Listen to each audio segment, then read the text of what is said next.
It was during my years in the university that they introduced the El-Rufai bus system, which slashed the pricing system almost to half.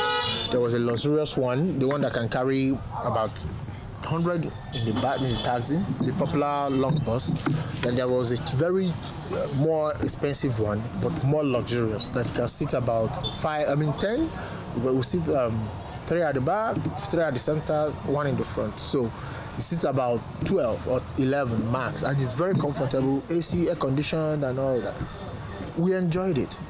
Then after, before we graduated, the whole system has collapsed. The vehicles were not properly maintained. They will stop you on the road. You are running for exam. You know that, okay, normally when you take the express, what contributed to it though, before, flying, high school in University of Abuja, flying from Berger to Gwagwalada can take you an endless time. There's no timeline to it because you don't know what you are going to encounter on the road.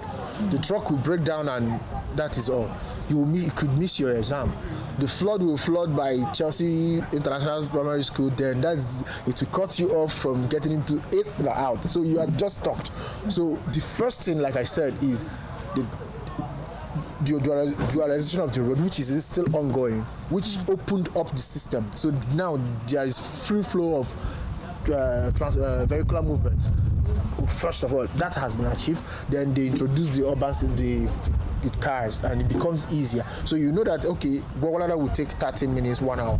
No matter what, I should be in town within an hour period. The issue is whether you get bus on time, between your timing.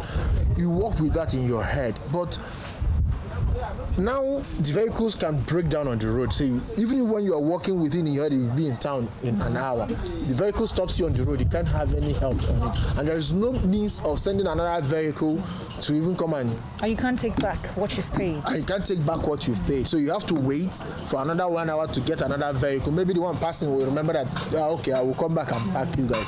So it means there was lack of communication, synergy. I think it was maintenance because I knew that at a point it was taken over from the private, it was handed over to a private consortium who was managing the transportation. So they didn't maintain it well. So the administration of that transportation business didn't serve the masses enough time. They could have made their money and didn't care, but the people who depended on it cared a lot, but they didn't serve the purpose. Now the vehicle still runs, but you wouldn't want to enter the vehicle because it is no longer comfort. It is no longer comfort. It becomes, as it is, the cheapest means of transportation. It is very dirty. It can't be air conditioned anymore.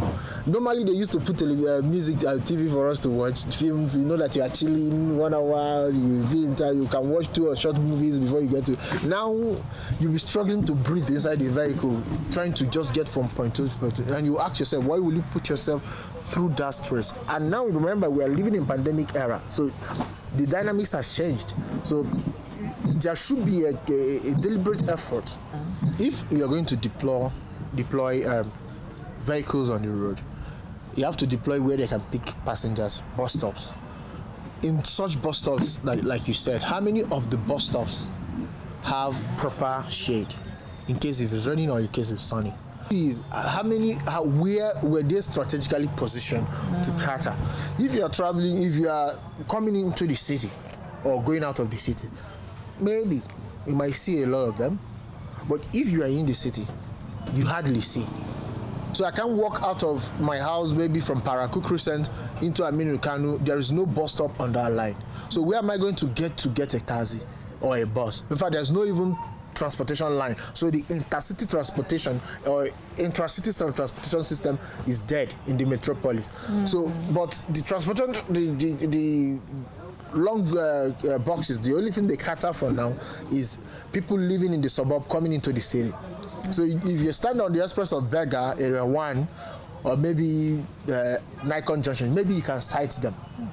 But if I live in the city, how do I get from inside Ademola Adetokunbo to that place? What means? I have to resort to along. What use is there are they for the Agberos that disturb the people who are genuinely trying to find means of survival? like I said, it still boils down to policy framework. What policies on transportation have the government divulged to the people that is going to transit them from this kind of practice to a regular practice that buses now can be available? Because if people have that information in their hand, it will make proper investment. And if we make proper investment in bringing in vehicles and all that, that means we will try to eliminate the activities of the Agberos or the Nigerian Road Transport System workers and this and all that. They will contribute. They have, everything has a good purpose and a bad purpose. But when a government that is serious is in place, you find out that you cannot entrust the duties of government to non-state actors and legitimate their activities as if it is government activity. So that is what you see, because now the Agberos find out that this is no longer government business, it's an individual business, so they can afford to challenge them. So they will try to avoid them. Maybe the driver didn't even pay his daily tax rate. Maybe he paid, but if things are work normal, he has no reason to pass the bus stop where there is already a built station that this is a bus stop, or else that is not the bus stop. And also, there is no sensitization on the masses to know where, or even the drivers to know where to stop and know where to stop. When you park your car waiting for somebody, you are not picking a passenger, and the VIO or road safety can come and pound you. We are parking on the road, but I'm waiting, my car is 40 or something. You have to explain. However, I believe that these things are addressable. If I'm willing, you are willing. If the government is willing to provide leadership, proper leadership, not leadership in paper, not leadership in paddy arrangement, proper leadership in transparency, in commitment, in funding, that we want to tackle transportation system. That means we will start in providing the actual infrastructure. We start with providing actual enabling environment that is very competitive to bring in. Look at the way communication environment is. The phone business, the GSM business, it was very conducive for operators to come in. It was very competitive for them, that now we enjoyed it at a very affordable rate. You can enjoy it at the same system. Nigeria is a very big country with a large population and a very diverse population. And what you might be experiencing in Kano is different from what you will be experiencing in Lagos. On average, I know that Lagos will, for things like keke riders, they will spend like 1,000 a day on taxis just to keep on business. One, there is population who can move around that can afford it. In Kano, they are on strike currently. I don't know whether the strike has been called off because the government want to add tax, and you can't do much without being taxed. The government can't function without being taxed, apart from government that has some side businesses that they do, maybe oil rent and all that, but government depend on tax to run. So like I said, everything in Nigeria is systematic. So the rods or the discrepancies started from the time Nigeria started. So it's not El-Rufai or Goodluck or Buhari regime that introduced it. We know we are the lapses, and we all find a way to circumvent the system, and that is the lapses we have. I believe that if everybody does what they are supposed to do at when they are supposed to do that, at least we can begin to reclaim the orderliness of doing things the way things should be done. That is what I believe, but I don't want to push blame to when or how, but it's already here and we are living with it, and the best we can do is to find ways that we can correct them and do like other best practices everywhere, every other way in the country does in transportation with regards to transportation. In the next 6 months or 1 year, I believe that if the government is serious, they can set in place machinery to achieving it. It can be achieved in the next 6 years. It can be achieved in the next 1 year. It can be achieved in the next 10 years. But I know that if the government is serious, you can see measured steps. Okay, the metrics can be measured. You can actually see, okay, we have achieved this. And the challenge most Nigerian government generally have is that they want to do everything holistically and they fail at doing that. Why not segment the processes? achieve it at certain area, there you can then multiply your experiences across board. But you haven't tested any platform anywhere and you want to multiply it across board, it's bound to fail. People will resist it. But if I know there are policy frameworks. Given they have done well, Nigerian government have done well. I know that we enjoy the largest number coverage of road transportation in West Africa. But if the whole of West Africa we are enjoying the largest, some small countries like Belgium, Sweden, UK, which is smaller than Nigeria, has more than the whole of West Africa in road transportation. So there is an opportunity to do more. And if the government is serious and is transparent in the policy, the huge, humongous sum they spend in construction of roads, because first of all, you have to have pliable roads, first of all, before you can have transportation system, because the cars will not run on bad roads. So we fix road first, road networking, then we'll fix transportation. Both work hand in hand. The vehicular movement, people will invest. Open the business environment to be conducive for investors to come in. They will come in.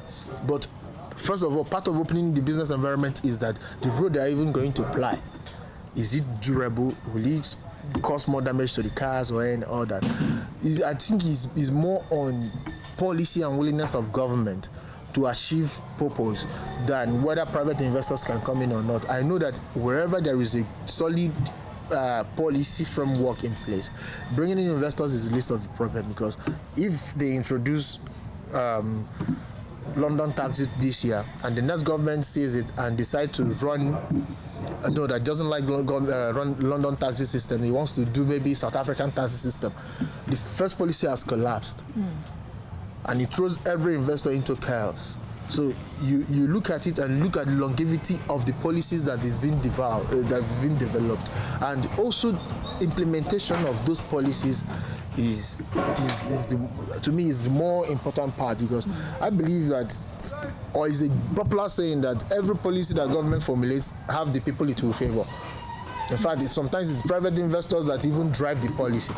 That is not a problem, but if you can make it a level playing ground for everybody to be able to apply. Let's take an example for what happened in Lagos.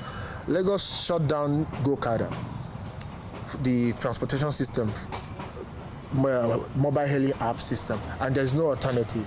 But bikes are back on the streets.